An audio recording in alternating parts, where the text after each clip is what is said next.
नमस्कार दोस्तों, मैं हूँ राज और आप देख रहे हैं हाईवे 33। चलें दोस्तों, आज की कहानी की सफ़र पर। दोस्तों, समय यानी टाइम हर किसी के साथ में कुछ न कुछ नया खेल हर वक्त में खेलता रहता है। समय कब किसको कहाँ से कहाँ पहुँचा दे, इंसान तो ये बात समझ नहीं सकता। लेकिन समय का चक्कर में आप जो पड़े हुए थे ना, उनका नाम था प्रीतम। प्रीतम बिहार से हजारों किलोमीटर दूर राजस्थान में आए हुए थे ठेकेदार के साथ में, ताकि हम कुछ काम धंधा कर सकें, पैसे कमा सकें, अपने घर परिवार में पैसा भेज सकें और हमारा रोजी रोटी भी चल सके। लेकिन जिस स्थान पर प्रीतम आए थे ना, ये इनके लिए ये अनजाना नहीं था। इससे पहले भी 6 महीना पहले ठेकेदार लेके आया था, एक गोदाम बन रहा था और तब इनके साथ में और सारा लोग थे, लेबर थी। और तब आधा अधूरा जब काम पहुंच गया था और जब काम की शुरुआत तेज हो चुकी थी, और तब वो ठेकेदार के 2 पार्टनर थे, आपस में अनबन हो गई थी और फिर एक पार्टनर ने काम रुकवा दिया। अब उसके बाद भी कुछ दिनों तक इंतज़ार करना पड़ा था प्रीतम को, यानी उस काम को शुरुआत होने के लिए। ठेकेदार बोल के गया था कि ऐसा करो, बाकी लेबर को मैं प्रीतम कहीं लेके जा रहा हूँ, अब बिठा कर सैलरी देना तो अब मेरे बस की बात नहीं है, मैं भी आप लोग के जैसा गरीब हूँ। अब चलो, आप यहाँ पर इंतज़ार करना और मैं लौट के आऊँगा कुछ दिनों के बाद में। तब तक शायद इनका जो झगड़ा आपस में है पार्टनरों का शांत हो जाए। एक आदमी तो यहाँ पर रहना चाहिए ना। प्रीतम इस बात को समझते थे कि ठेकेदार सही बोल रहा है। हाँ, वो ठेकेदार एक तरह से प्रीतम को बहुत मानता भी था। अब प्रीतम भी थोड़ा पढ़े लिखे थे, तो जो कागज पत्र का काम था प्रीतम ही संभालते थे और ठेकेदार विश्वास भी करता था। तो प्रीतम वहाँ पर रुक गए थे। लेकिन वहाँ पर लगभग 1 महीना जब बीत गया, तब अब पता चल चुका था जो पार्टनर था उनका कि भाई अब अभी तो काम शुरू नहीं होगा। तब प्रीतम के पास में पैसा था, किराया भाड़ा था, जाने आने का सब कुछ था, जो ठेकेदार ने दिया था, बचा के रखे हुए थे। तब अपना दूसरी साइड पर पहुंच गए थे। पैसा जब उनके पास में था, अब वही काम अब दोबारा स्टार्ट हुआ था। लग रहा था कि पार्टनरों के बीच में जो झगड़ा थी वो ख़त्म हो चुका था। ठेकेदार पूरा अपना बंदा लेकर के उस गोदाम को दोबारा से काम अब स्टार्ट करने के लिए आ चुके थे। अब प्रीतम और उनका जो मजदूर भाई थे, सब लोग उस गोदाम के बाहर में खाली ज़मीन थी, वहाँ पर अपना झुग्गी उग्गी बना करके अपना रहने का इंतज़ाम कर लिए थे। खाना पीना जो जिसको बनाने आता था अपना बनाता था, नहीं तो लोग ग्रुप में भी खाना बनाते थे। ऐसा ही कुछ दिनों तक सही काम चला। लगा कि पार्टनरों का अब झगड़ा है ना, अब ख़त्म हो चुका है। लेकिन वो पार्टनर जो था ना, बहुत ही कड़ा दिमाग वाला था। अब जरा जरा सा बात पर भड़क जाता था। अब वही हुआ जब उस गोदाम का एक हिस्सा काम बाकी रह गया था, 3 हिस्सा कंप्लीट हो चुका था, और तब शायद अब उसको दूसरे पार्टनर से झगड़ा हो चुका था, काम रुकवा देता है। अब एक तरह से काम रुकने के बाद में सारे लेबर बैठ चुके थे। अब जाएं तो कहाँ पर जाएं। लेकिन ठेकेदार जो थे ना, कहने लगे चिंता मत करो, अब ये एक दूसरा काम हमारा शुरू होने वाला है, हम वहीं चलते हैं। यहाँ तो ये पहली बार नहीं हुआ, दूसरी बार हम लोग के साथ में हुआ। सारा लेबर चलते हैं और यहाँ का काम अब प्रीतम देख लेगा। जब उसको लग जाएगा कि हाँ, तब हमारे वो नई साइड पर आ जाएगा और फिर हम आ जा के काम ख़त्म करेंगे। सारा लेबर मिस्त्री जो भी है ठेकेदार के साथ में चले जाते हैं। अब उस जगह पर सिर्फ प्रीतम ही रुक जाते हैं। अब गोदाम में तो ताला वाला बंद हो चुका था, पार्टनर का झगड़ा था, तो गोदाम में जाने का कोई मतलब नहीं था। अब झुग्गी जो बाहर बनी हुई थी मजदूरों के रहने के लिए, अब उसी में ही अब सब रहते थे। ठेकेदार भी रहता था और ये भी रहते थे, प्रीतम भी रहते थे। सारे मजदूर चले गए, प्रीतम वहाँ पर अकेले रह गए। कुछ पैसा ठेकेदार उनको दे के गया था कि अपने अब इसको संभाल कर रखना, जब ज़रूरत पड़े तभी इसको खर्च करना। पैसा वो संभाल कर रखते थे और खाना पीना भी। अब एक तरह से अकेले हो गए तो खाना बनाने में थोड़ा आलकस होने लगी और खाना सही ढंग से बना भी नहीं पाते थे। तब वो सोचने लगे कि अब मैं क्या करूं। और तब पहली बार किसी ढाबे पर अब जाने की कोशिश करते हैं। और वो हाईवे के पास में वो जगह थी। वहाँ से बगल में, हाईवे तो नहीं बोल सकते, उसको रोड ही बोल सकते हैं, एक रोड ही था। मेन हाईवे से अलग था ये, लेकिन चलता फिरता रोड था। और वहाँ पर इस गोदाम का काम चल रहा था। अब प्रीतम जी जो थे ना, भूख तो लगनी है, इंसान है तो भूख तो लगना ही है। खाने के जुगाड़ में चल देते हैं। शाम का टाइम है, लेकिन जब पूरा एरिया देख लेते हैं, कहीं ढाबा नहीं मिलता है। और अभी सूरज डूबा नहीं था। आखिरकार उनको कुछ भी समझ नहीं आया कि मैं कहाँ जाऊँ। हर तरफ देख रहे हैं तो ढाबा वगैरह, इसी होटल का कुछ पता ही नहीं चल रहा है। पैदल कितना चलते हैं, थक हार करके अपने झुग्गी पर लौट आते हैं। लेकिन अब सोचने लगे कि अब भूख कब तक बर्दाश्त करेंगे। उनके पास जो भी कुछ अन्न था, आटा वाटा था, अब उल्टे सीधे अपना रोटी वोटी सेक करके उस रात तो उन्होंने गुजारा कर लिया। लेकिन सोचने लगे कि ना, ऐसे काम नहीं चलेगा। कब तक, मेरे को तो खाना सही ढंग से बनाना नहीं आता है, मैं तो बीमार पड़ जाऊंगा। इससे बढ़िया है कि दिन में चल कर के किसी ढाबे को ढूंढा जाए जो आस पास ही हो, पैदल मुझे ज़्यादा ना चलना पड़े। अब दिन होता है तो वहाँ पर जो रास्ते में मजदूर मिलते हैं, चाहे कोई अब राही मिलता है, यात्री मिलते हैं, उनसे पूछते हैं लोकल लोगों से कि भाई साहब, यहाँ पर आसपास में कोई ढाबा है? तब एक ने बताता कि हाँ, लेकिन इस रोड पर नहीं, आगे जाओगे रोड घूम करके और फिर एक नई रोड आती है और उस रोड पर है। लेकिन इधर से जाओगे ना तो बहुत लंबा पड़ेगा, तुम तो थक जाओगे। इससे बेहतर है कि देखो, ये जो पगडंडी है ना, खेतों के बीच से जारी है, ऐसे से तुम निकल जाओ और कुछ 1.5 किलोमीटर के बाद में वो दूसरा रोड मिल जाएगा। अब फिर इसी पगडंडी के सामने ही है वो ढाबा बना हुआ है, वहाँ आपको खाना मिल जाएगा। जब जाओगे खाना आपको मिल जाएगा। जब उनको पता चल जाता है प्रीतम जी के, तो बड़ा खुश हो जाते हैं और कहते हैं कि भाई, शाम को क्यों, भूख तो अभी भी लगी हुई है और दिन तो हो चुका था, चलते हैं ढाबे पर। अब वही पगडंडी से रोड तो छोड़ देते हैं, आप खेतों के बीच में पगडंडी जो है कच्ची पक्की, उसी पर चलना शुरू करते हैं। अब वाकई में 1.5 किलोमीटर जब ख़त्म होता है, तब एक रोड दिखाई देता है, वाहन भी चलते हुए दिखाई देते हैं। तब खुश हो जाते हैं कि अरे, तो मैं आ गया हूँ ढाबे के पास में। अब वाकई में जब रोड पर पहुँचते हैं तो थोड़ी ही दूरी पर एक ढाबा भी नज़र आता है। ढाबा कोई विशेष बड़ा नहीं, लेकिन उसकी लंबाई बहुत ज़्यादा थी। मतलब ढाबा के पीछे में घर जैसा बना हुआ था, उसको ढाबा कम घर ही बोल सकते हैं। जब वहाँ पहुँचते हैं ना, तो देख करके निराशा हाथ लगती है। ढाबा तो बंद पड़ा हुआ है, लेकिन देखने से ऐसा लगता है कि ढाबा में जो काम करने वाले लोग हैं, मालिक वो लोग हैं, सब इसी के अंदर में रहते हैं। इसका दूसरा दरवाज़ा खेतों के साइड से पगडंडी से जाता है, शायद पीछे की साइड में खुलता हो। अब ऐसा उनको लगता है, लेकिन अब करे तो क्या करे, जब तक ढाबा ना खुले तब तक कोई फ़ायदा ही नहीं है। अब थक चुके थे, अब वहाँ पर पानी वानी का इंतज़ाम था, नल भात वो था, हैंडपम्प था, प्यास लगा हुआ था, तो हैंडपम्प चला करके अपनी प्यास बुझाने लगे। तभी एक बूढ़ा व्यक्ति वहाँ पर, उसी जो पीछे का दरवाज़ा होता है, अब उधर से पगडंडी से आता हुआ दिखता है। अब इनको देखता है प्रीतम को, तो पूछने लगता है कि अरे बाबू, तुम यहाँ पर नए नए दिखाई देते हो, क्या बात है, कुछ काम था क्या, कुछ खाना वाना की जरूरत थी क्या आपको? तब जैसे प्रीतम यही तो चाह रहे थे, कहने लगे कि मैं तो खाना का तलाश में आया था। अपने बारे में सब कुछ बताने लगे कि देखिए, मैं 1.5 किलोमीटर पैदल इस कच्चे रास्ते से अब मैं आया हूँ, लेकिन यहाँ आकर के निराशा ही हाथ लगती है। मैं देखता हूँ कि ढाबा बंद है। वो बूढ़ा कहता है कि भाई, तुम गलत टाइम पर आए हो। ये ढाबा जो खुलता है ना, शाम होने के बाद में, जब अंधेरा हो जाता है, तब ये ढाबा खुलता है। आपको तो शाम के बाद ही आना चाहिए यहाँ पर, तब आप जो चाहोगे सब कुछ आपको मिल जाएगा। नॉन वेज खाते हो तो नॉन वेज मिलेगा, वेज खाते हो तो वेज मिलेगा, जो आपकी पसंद की है सब कुछ मिल जाएगा, लेकिन इस वक्त में नहीं।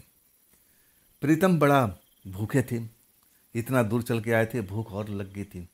तब वो बाबा से कहते हैं कि चाचा जी, कुछ मेरी मदद कीजिए ना, आप इस ढाबे में, आप ही का ढाबा है, तब बाबा हंस के कहते हैं कि हाँ, अब एक तरह से तुम कह सकते हो कि मेरा ढाबा है, लेकिन सच कहूँ ना, इस ढाबे पर मेरा पूरा तरह से अधिकार नहीं है। मैं किसी का, अब एक तरह से मेरे ऊपर भी कोई बॉस है, और जब तक उसका आदेश नहीं होता मैं कुछ नहीं कर सकता। अब प्रीतम को तो लग गया था कि ये तो ढाबा का एक तरह से संचालक होंगे, मैनेजर होंगे, जो अपने आप को कह रहे हैं। तब कहते हैं, बाबा जी मुझे भूख लगी हुई है, कुछ भी आपके पास में हो, चाहे रात का बासी क्यों ना पड़ा हुआ है, वो कुछ मुझे खिला दीजिए। रात में मैं उल्टे सीधे अब रोटी बनाई, वो भी आधी जली और आधी कच्ची, अब मैं खा नहीं पाया सही ढंग से, अब भूख बहुत लगी हुई है। बाबा जी शायद अब प्रीतम की बात पर थोड़ा अब महसूस करने लगे, दया भाव दिखाने लगे, और कहने लगे कि बेटा ये काम कर, अब तू पानी पी लिया ना, अब यहाँ से तू निकल, और देख सामने का जो पेड़ है ना, वो घना वाला पेड़, वहाँ पर जाकर बैठ कर के मेरा इंतजार कर।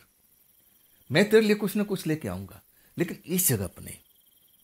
तुम वहाँ जाके पेड़ के पास में मेरा इंतजार कर, और मैं लौटूंगा ज़रूर, तेरे लिए कुछ ना कुछ मैं लेके आऊँगा। जा तू जा, यहाँ से निकल जा। अब जो प्रीतम थे समझने लगे कि ये ढाबे का मैनेजर है या मालिक है, जो भी अपने आप को बोल रहा है, यहाँ पर क्यों नहीं खाना दे रहा है, डरता किससे है। और वो कह रहा था कि असल में जो इस ढाबे का मालिक है ना, कोई और है। जब तक वो आदेश नहीं देता तब तक मैं कुछ नहीं कर सकता, मेरे हाथ में कुछ भी नहीं है। तुम्हें तो रात को अब खाना खाने के लिए आना चाहिए। लेकिन अब इस टाइम भूख लगी हुई थी, उस बूढ़े का कहना मानते हैं और वो घने पेड़ के पास में आ जाके बैठ जाते हैं। दोपहर का टाइम था, भूख लगी हुई थी, प्यास से तो अपना थोड़ा पानी वानी पी लिए थे, थोड़ा आत्मा तृप्त हो गई थी, लेकिन भूख थी ना, वो कहाँ रुकने वाली थी। पेड़ के पास जाते हैं, बैठे रहते हैं और इंतज़ार करते रहते हैं। 10 मिनट, आधा घंटा, पौन घंटा बीत जाता है, और तब उनको बैठे बैठे अचानक झपकी से आने लगती है। और उसी पेड़ के पास में अब किनारे पर चिपक करके और एक तरह से ओट लेकर के पेड़ का, और वो सो जाते हैं। झपकी आ जाती है, और वो तो सोना नहीं चाहते थे, खाली पेट, भूख भी नहीं लगती। लेकिन उस पेड़ के पास में ऐसे कुछ था, वो जो ठंडक थी या उनको आनंद आ रहा था, रिलैक्स मिल रहा था, और वो नींद में आ गए। अब इसके बाद जब उनकी आँख खुलती है ना, तो अंधेरा हो चुका है, पूरा अंधेरा हो चुका है। आसपास में देखते हैं, हर तरफ अंधेरा ही अंधेरा नजर आ रहा है। रोड पर जो आवागमन था, जो देख रहे थे, वो बंद हो चुका था। मतलब ज़्यादा समय हो गया। और जब ढाबा की तरफ देखते हैं, जो वहाँ से कुछ ही दूरी पर था, तब उनकी आंखें में जैसे रोशनी सी आ जाती, चमक सी आ जाती है। ढाबा तो खुल चुका है, ढाबा में रोशनी भी दिखाई दे रही है, लेकिन वहाँ पर कोई ग्राहक नज़र नहीं आ रहा। ना तो कोई ट्रक रुका हुआ दिखाई दे रहा है, ना कोई यात्री रुका हुआ दिखाई दे रहा है। एकदम सन्नाटा सा पसरा हुआ है, लेकिन रोशनी कह रही है कि ढाबा खुल चुका है। अब एक तरह से जो प्रीतम जी वो जो पेड़ के पास में बैठे हुए थे, तब उनको लगता है कि यहाँ कुछ रखा हुआ, सुगंध आता है। तब देखते हैं कि एक जो दोना होता है, पत्तल होता है, और उसमें कुछ खाने का सामान का खुशबू आ रही है। और जब वो देखते हैं, तो अरे ये शायद बाबा मुझे दे के गए होंगे। मैं देख नहीं पाया, शायद मुझे जगा के भी गए होंगे। मैं शायद दिन में अब एक तरह से चला गया था और मैं उठ नहीं पाया हूँगा, लेकिन भोजन तो वो दे के गए हैं। देखते हैं ना, तो भोजन तो सही में खुशबू तो आ रही थी, लेकिन खुशबू अब वो थोड़ा अजीब सी आ रही थी। लग रहा था कि काफ़ी देर अब खुले में रखा हुआ था। अब थोड़ा सा बदबू सा उसमें आने लगा था, कहीं ये सड़ वड़ तो नहीं गया। लेकिन देखना चाहते हैं तो देखते हैं ये तो नॉन वेज है, और नॉन वेज में अब बदबू आने लगी थी। मतलब ये जो बना हुआ खाना था, या तो कल रात का था, या मैं दोपहर से यहाँ पर आराम कर रहा हूँ, और तब तक ये ख़राब हो गया होगा। अब दिन में धूप भी निकलती है, धूप की वजह से अब एक तरह से अपना अनुमान लगाने लगते हैं। अब खाना तो चाहते थे, लेकिन जब बदबू आ जाती है ना, तो खाना अब दूर रख देते हैं। बदबू भरा खाना कौन खाएगा भाई, बीमार थोड़ी पड़ना है। प्रीतम जी अपने मन में सोचने लगे, और मन ही मन सोचने लगे कि अब तो होटल खुल चुका है, ढाबा खुल चुका है, ढाबे पे चलते हैं। पैसे था उनके पास में, परवाह था नहीं। और आखिरकार ढाबा पर पहुंचते हैं। ढाबा पर काउंटर भी सजा हुआ दिख रहा है, 2-4 कुर्सियां भी रखी हुई दिखाई दे रही है, टेबल पर रखा हुआ है, टेबल भी है, देखने में साफ सुथरा है। लेकिन एक भी कस्टमर अब उनको नज़र नहीं आता है और समय काफ़ी हो चुका था।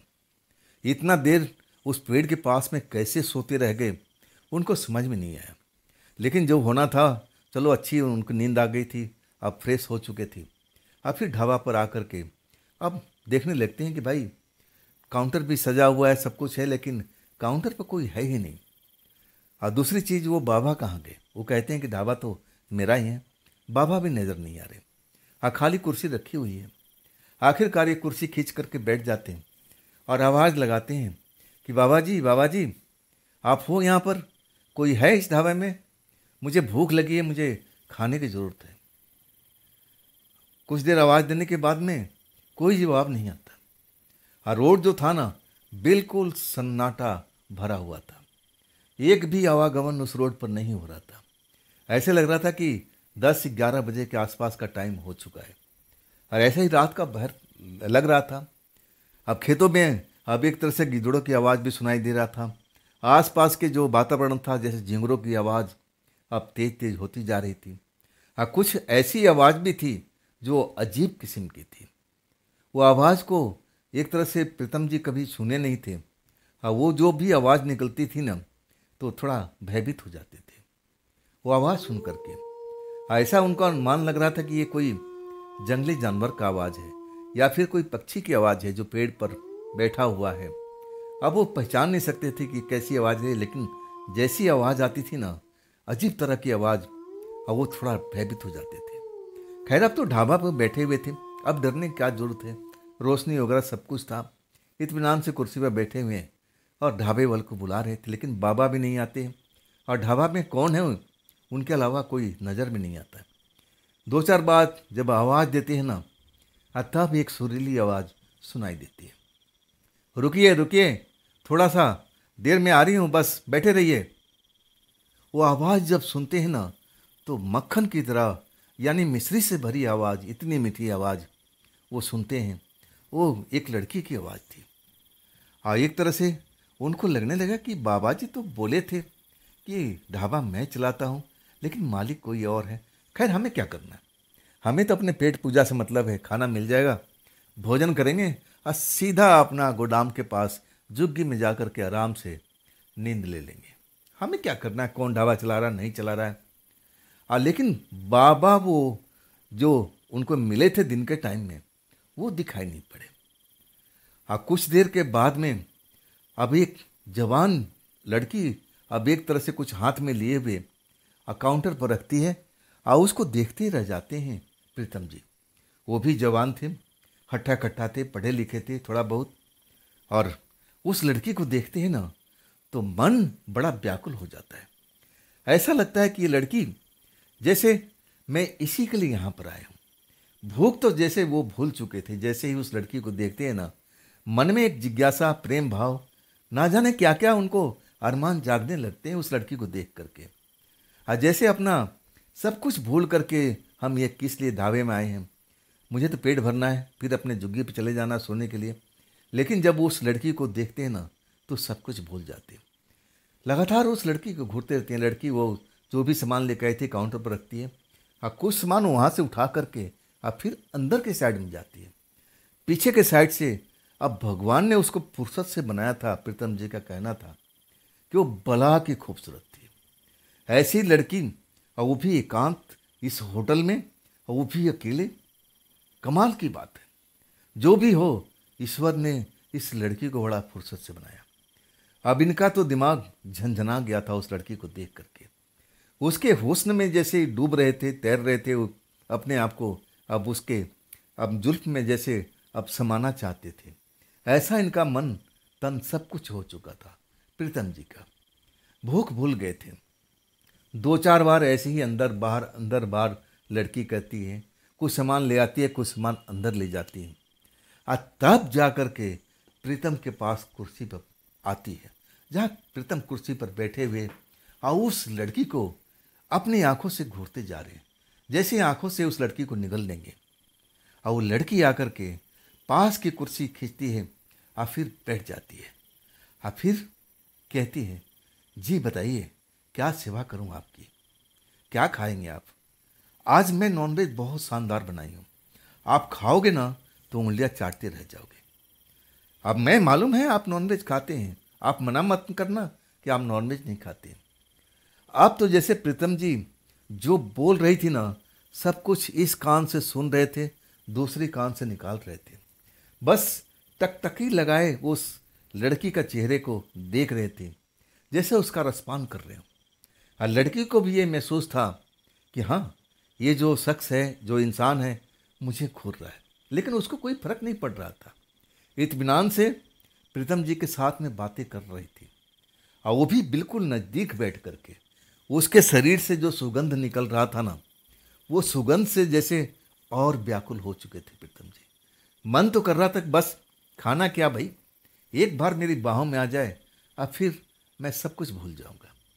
और लड़की को भी एहसास था कि नौजवान मेरे हुस्न से पागल हुआ पड़ा है। मतलब आग जो थी ना, दोनों साइड में लगी हुई थी। लड़की को भी पता था कि मेरे आग में झुलस रहा है, और जैसे प्रीतम जी को अब वो लड़की चाहिए चाहिए। लड़की बार बार करे कि क्या खाओगे आप, क्या खाओगे, नॉन वेज ले आऊं? बिना कुछ सुने हुए इस कान से सुनते थे, इस कान से निकालते थे, सर हिला देते। और लड़की फिर धम से उठती है, कहती है बस थोड़ी देर और इंतजार कर लो। मैं गई और खाना लेके आती। तब तक प्रीतम जी जैसे किसी नशे में आ चुके हो। लड़की का पीछा करते हैं अपनी आंखों से। लड़की फिर कमरे के अंदर चली जाती है। शायद रसोई घर अंदर में था, अब बाहर तो काउंटर वगैरह सब बना हुआ था। जाती है लड़की ना तो 10-15 मिनट लगता तब तक। अब जैसे उनका ध्यान अब हट जाता है लड़की की तरफ से, और फिर भूख जो है ना खलबला के उनके एक तरह से लगने लगती है। अरे मैं तो भूखा हूँ, मैं तो खाने के लिए आया था। अब एक तरह से भूख अब बर्दाश्त नहीं होता है। मन तो कर रहा है कि जल्दी से खाना है और हम भोजन कर लें। कुछ देर के लिए उस लड़की से पीछा छूट चुका था, लेकिन उनके दिमाग में वो लड़की घर कर गई थी। आज जब देखते हैं कि वहाँ पर उस लड़की के अलावा यहाँ कोई है ही नहीं, समझ में नहीं आता। लेकिन लड़की ने एक तरह से उनको दिमाग को घुमा कर रख दिया था, कुछ और सोचने नहीं दे रही है। बस ज़्यादा से ज़्यादा भूख के बारे में सोच रहे थे कि क्या लेने वाली है, क्या लेके आएगी। और उस लड़की को देख करके बस उसको पा लेने की इच्छा हो रही थी कि कैसे भी मेरे बाहों में आ जाए। लेकिन पहले पेट पूजा, इसके बाद कुछ ही देर के बाद फिर लड़की आती है और कहती है, अरे यहाँ धूल मिट्टी उड़ रही है ना, चलिए आप अंदर में, बहुत अच्छा जगह बैठ करके, और मैंने भोजन निकाल दिया। बिना कुछ सोचे समझे प्रीतम जी उठते हैं। लड़की आगे आगे और प्रीतम जी पीछे पीछे उस दरवाजे के अंदर जाते हैं, और तब देखते हैं कि अंदर भी कुर्सी टेबल रखा हुआ है। बड़ा साफ सुथरा वातावरण है, लाइट जल रही है। और तब लड़की कहती है, आप यहाँ बैठिए, आप हमारे स्पेशल मेहमान हैं, पहले आप हैं आज के, तो मैं आपको वो ही ट्रीटमेंट दूंगी, एक स्पेशल मेहमान वाली। और फिर भोजन रखती है, नॉनवेज ही होता है। और इसके बाद भूख तो लगी होती है, देरी नहीं करते, भोजन कर लेते हैं। अब वाकई में ऐसा नॉनवेज उन्होंने अब याद नहीं है कि कभी खाया हो, गजब का टेस्ट था उसमें। हाँ, जैसे लड़की ने बोली थी कि तुम उंगलियां चाटते रह जाओगे, ऐसा ही उनको महसूस होता है। हाँ, ऐसा भूख लगता है कि वो भोजन पर भोजन मांगते जा रहे, और लाइए और लाइए। ना जाने कब जा कर के उनकी आत्मा तृप्त होती है। हाँ, तब वो पानी वानी पीने के बाद में ऐसा उनको आलस्य आता है ना, भोजन करने के बाद मन तो करता है कि इसी कुर्सी पर बैठे बैठे सो जाए। शायद उस खूबसूरत लड़की को भी पता चल गया था कि नौजवान ज़्यादा भोजन कर गया है, अब इसको आराम की ज़रूरत है। हाँ, तब कहती है, आप आइए, आपके लिए मैं दूसरा जगह दिखाती हूँ जहाँ पर आप बड़े आराम से सो सकते हैं, थोड़ा देर टाइम अपना गुजार सकते हैं। हाँ, तब तक मैं थोड़ा बाहर और भी कोई कस्टमर आया हुआ है, उसको मैं देख लूँ। लड़की फिर उनको लेके जाती है पिछले वाले घर में। वहाँ जब देखते हैं कि घर है, तख्त लगा हुआ है और उस पर बढ़िया सा बिस्तर बिछा हुआ, तकिया वगैरह रखा हुआ है, और पंखा उंखा सब कुछ जैसे वहाँ पर आरामदायक सब चीज़ है। जब वहाँ पर जाते हैं, बिस्तर पर गिरते ही एक खुशबू सी महसूस होती है। आप फिर अपने आप को तो नींद के आगोश में पाते हैं, मस्त नींद आ जाती है और सो जाते हैं। अब इसके बाद में उनको होश नहीं रहता कि मैं हूँ कहाँ पर। जब उनकी आँख खुलती है ना, तब उनको महसूस होता है कि मैं इस बस्तर पर अकेले नहीं हूँ, मेरे साथ में है। रोशनी जल रही है और वही खूबसूरत लड़की उनकी बाहों में आ चुकी है। शरीर पर एक भी वस्त्र नहीं है। और जब देखते हैं ना, अपनी आंखों पर विश्वास नहीं होता। लड़की का भी वही हाल है, शरीर पर वस्त्र नहीं है। अपना दोनों लोग एक दूसरे के साथ में जैसे प्रेम कर रहे हो। और होश जब आता है तब ये देखते हैं। और ये खेल कब से चल रहा है खुद प्रीतम जी को मालूम नहीं है।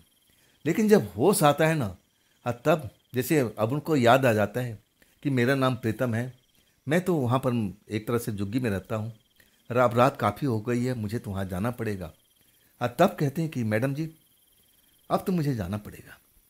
लड़की कहती है कि नहीं नहीं, अभी तो रात का शुरुआत हुई है, आप यहाँ पर आराम करो, और मैं अभी गई और अभी आती हूँ। अब इसके बाद में प्रीतम जी वहाँ बिस्तर से उठ करके जाना चाहते थे, लेकिन सोच में पड़ गए कि क्या मेरे साथ में क्या हुआ है। मैं तो इस लड़की को अब एक तरह से प्यार करने लगा था। मेरी इच्छा थी कि मेरी बाहों में आ जाए, ये तो खुद मेरी बाहों में आ गई।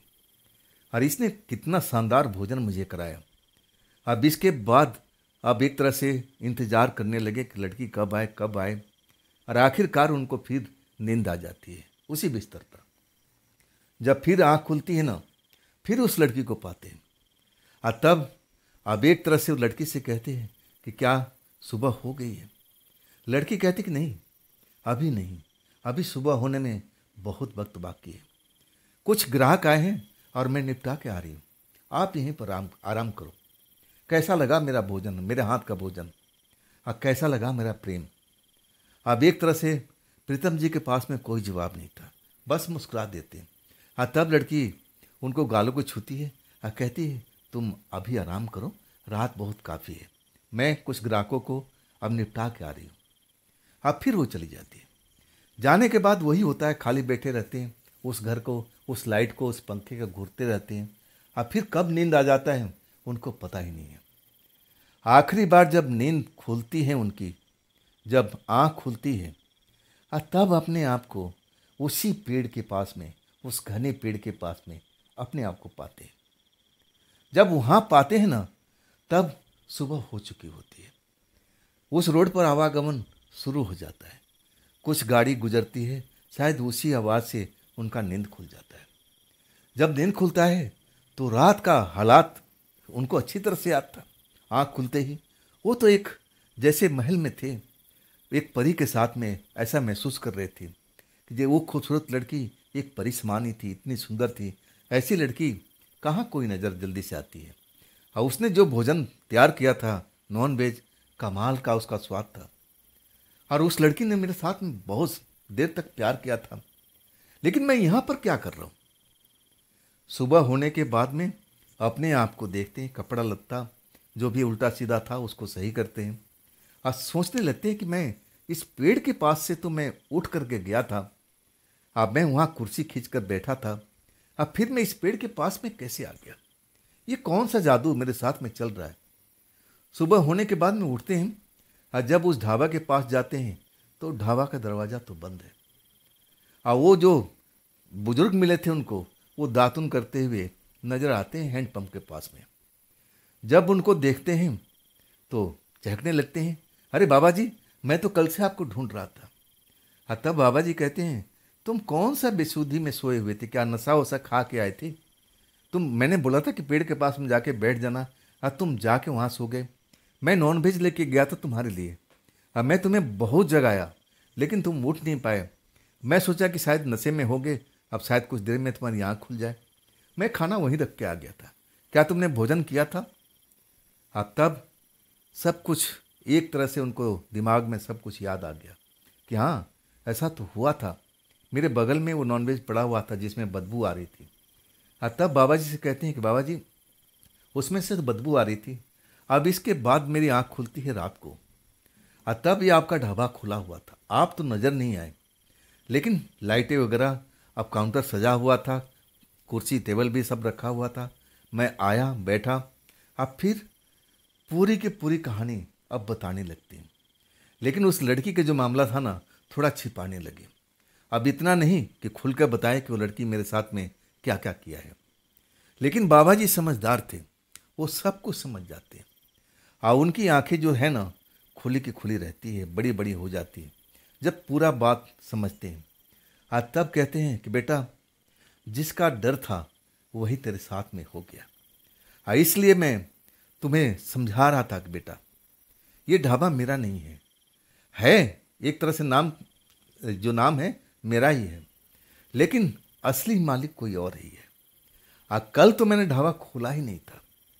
जब तक उसका आदेश नहीं आता तब तक मैं ढाबा खोलता नहीं हूँ।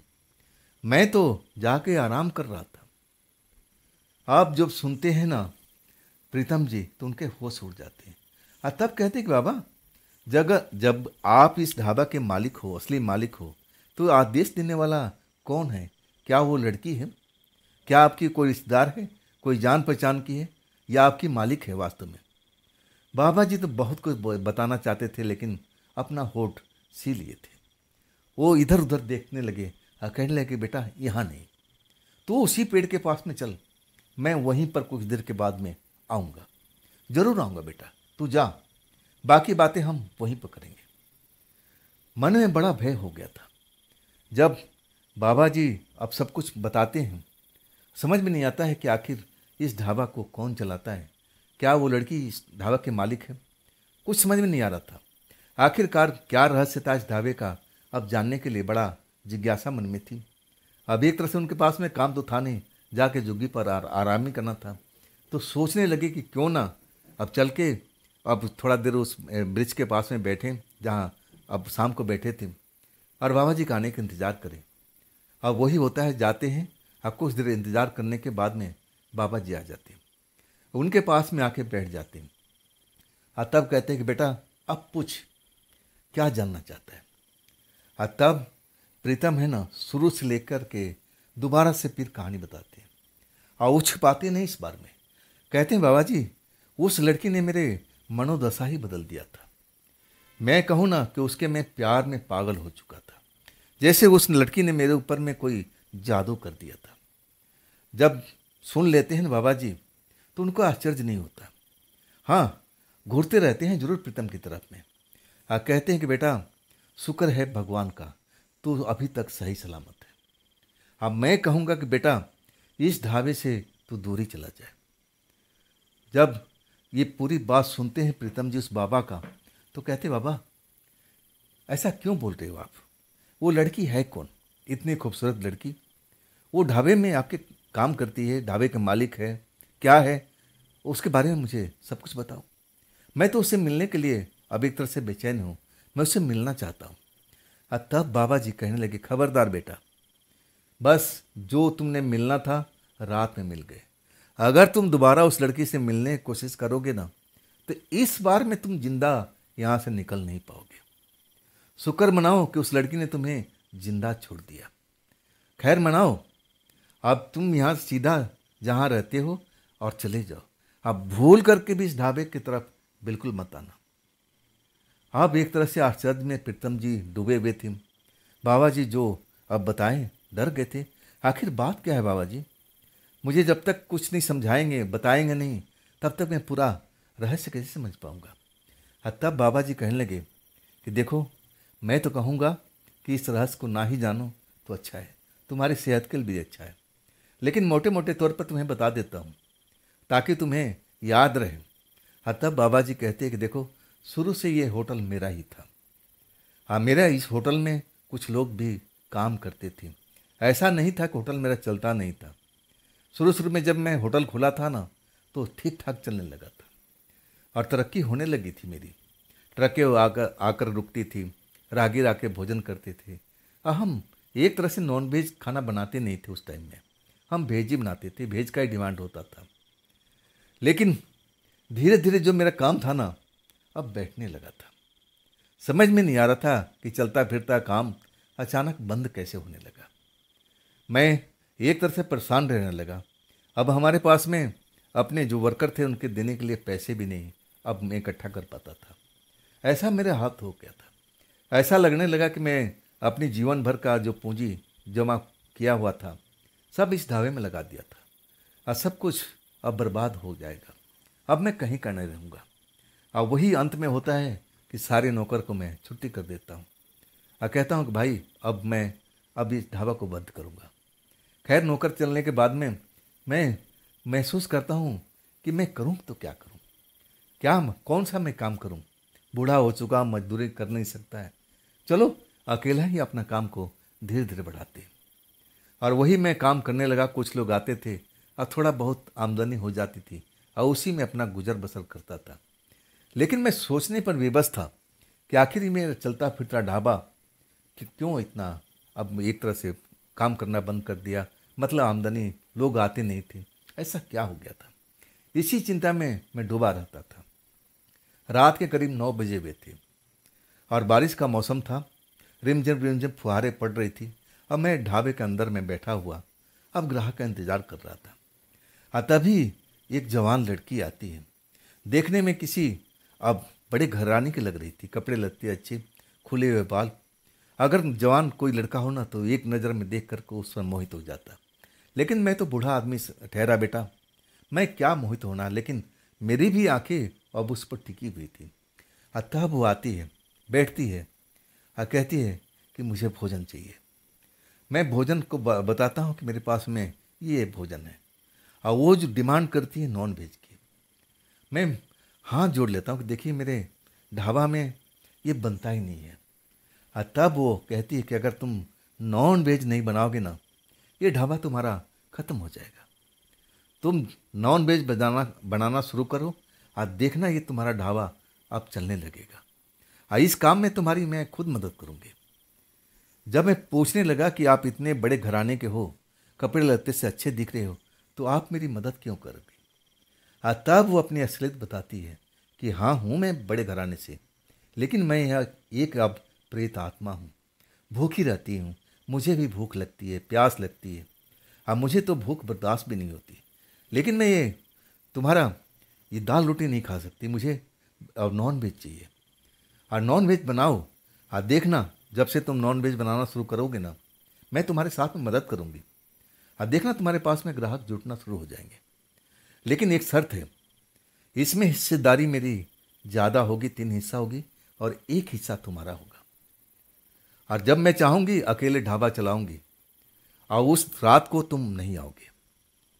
अब वो एक तरह से मुझे पूरा का पूरा अपना जो काम था वो मुझे बता दिया। अब मैं बूढ़ा हो चुका था, मैं कहाँ भटकता। मैं चौंका जरूर था। वो अपने आप को जो प्रेतात्मा बताई ना, तो मैं चौंक गया था, मैं डर गया था। तब वो कहने लगी मैं तुम्हारा कोई नुकसान नहीं पहुंचाऊंगी और ना मैं किसी का नुकसान पहुंचाती हूँ, अपने काम से मतलब रखती हूँ। तब वो जो कुछ बताई ना, तो मैं उस पर राजी नहीं हुआ। और वो कहने लगी देखो मुझे 2 ही चीज़ का लगाव है, एक तो जवान लड़का और दूसरा मुझे नॉन वेज। अगर ये खुराक मुझे मिलता रहे ना, तुम्हारा ढाबा सदियों तक चलता रहेगा, कोई तुम्हें रोक नहीं पाएगा और फिर तुम वही स्पीड में अपना पैसा कमाने लगोगे। मुझे लगा कि ये सब झूठ बोल रही है और ऐसा कुछ होगा नहीं, लेकिन वास्तव में सब कुछ ऐसा ही होने लगा। जब मैं नॉन वेज का काम स्टार्ट किया तो मुझे तो आता ही नहीं था, उस आत्मा ने मेरी मदद किया। अब वाकई में जो खुशबू मुझे महसूस हुई ना, गजब की खुशबू थी। अब इसके बाद जो भी एग्रीमेंट हुआ था, हम एग्रीमेंट पर कायम रहने लगे। एक तरह से वो ढाबे का 3 हिस्सा का मालिक थी, अब मैं 1 हिस्से का था। अब एक रात अब उसको संपूर्ण ढाबा चलाना होता था और उस रात को मैं उस ढाबे की तरफ आता भी नहीं था। जो कुछ भी था सब उसका अधिकार में था। जो कुछ करे, बिगाड़े खेल बनाए, उसका काम था और वो जाने उसका काम। मुझे उसके काम में कोई दखल नहीं देता था। लेकिन इतना मैं समझने लगा कि जब भी वहाँ पर कोई नौजवान लड़का आता है भूख के मारे और वो उसके साथ में वो फंसाती है, नौजवान लड़का उसको बहुत ही पसंद थे, खाना खिलाती है, स्पेशल ट्रीटमेंट देती है, आप बहला फुसला के अंदर वाले कमरे में ले जाती है, रात भर उसके साथ में प्रेम प्रसंग करती है और सुबह में कहीं ना कहीं उसको ऐसी जगह पर जाकर रखाती है कि वो बेचारा अब भूल जाता है कि इस ढाबे में कभी आया था, वो भी रात के टाइम में। और वही खेल तुम्हारे साथ में हुआ है। अब बोलो, और तुम्हारे मन में कोई जिज्ञासा है? प्रीतम जी कांप गए थे और कहने लगे, बाबा क्या वास्तव में वो प्रेतात्मा थी? मैं प्रेतात्मा के साथ में रात बिताया हूं। अब जैसे प्रीतम जी रोते रोते कहने लगे, और बूढ़ा कहने लगा कि हाँ बेटा, देखो, अगर तुम दोबारा उस लड़की के चाहत मन में रखते हो ना, तो इस चीज़ को भूल जाना, दोबारा मत आना। वो लड़की दोबारा उसी लड़के को कभी भी नहीं पसंद करती। अगर तुम जाओगे ना, तो तुम्हारे साथ में कुछ गलत भी कर सकती है बेटा। अब भूल कर भी अब इस रास्ते में, और ख़ास करके शाम के टाइम तो बिल्कुल मत आना। जाओ, अब निकल जाओ, और दोबारा इस ढाबे में मत आना। कहीं और चले जाना, लेकिन इस ढाबे पर नहीं।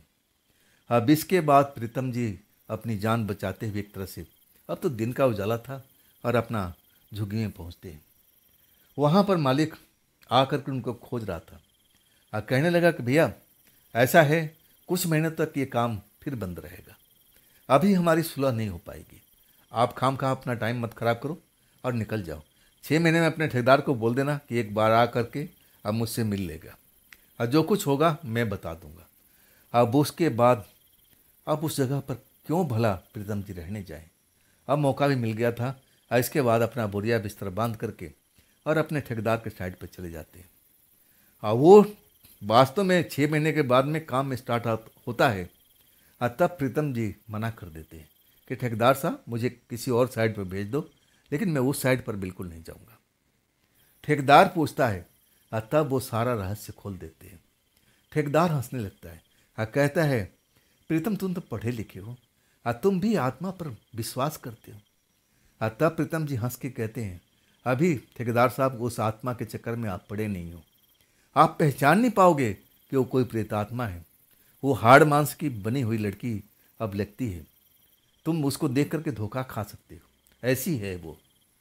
और आखिरकार प्रीतम जी उस साइड पर बिल्कुल नहीं जाते। तो दोस्तों, ये थी आज की कहानी प्रीतम जी की। ये कहानी आपको कैसी लगी कमेंट में ज़रूर बताइएगा। और दोस्तों, अगर आपके पास भी ऐसी कोई घटना है जो आप मुझे बताने वाले हो या बताना चाहते हो, तो आप मुझे इंस्टाग्राम पर, मेरे व्हाट्सएप नंबर पर, मेरी मेल आईडी पर अपनी घटना को आप मुझे शेयर कर सकते हो। और दोस्तों, ये भी चैनल आप ही का है, तो इसको भी अपना प्यार दीजिए, दुलार दीजिए, लाइक कीजिए, सब्सक्राइब कीजिए, शेयर कीजिए अपने दोस्तों को। हाइप वाला बटन को ज़रूर दबाइएगा।